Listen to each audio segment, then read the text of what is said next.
橋競馬、これね、ちょっとね、1の頭、1頭もなくもないとは思うんだけど、でも、ハリターがちゃんと乗れば、これ4番のカレンかかっていい馬なんだよな。あと3番のイリオンも、そこそこで、ちょっと人気はないんだけど、クイーン・ザ・ヒーロ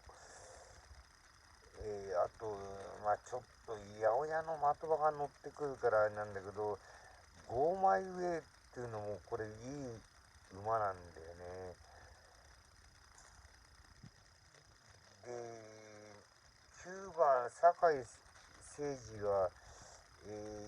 なんか急に人気になってきたんだけど、この9の人気がちょっと怪しいんだよな。なんだろうな、これ。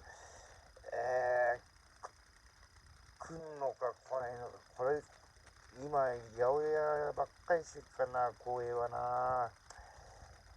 もう、メタメタレースばっかりだもんな。どう読むかな、これ9な。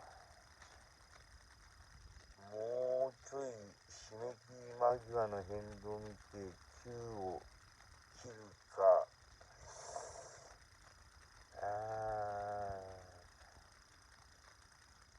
まあ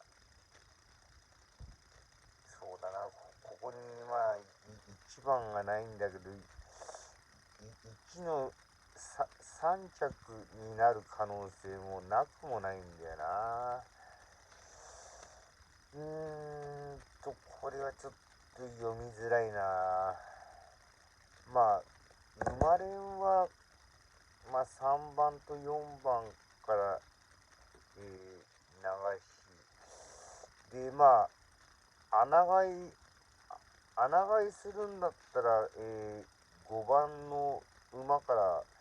流しても、面白い。結構ね、クイーン・ザ・ヒーロー、これ、まあちょっとね、面白い馬なんでね。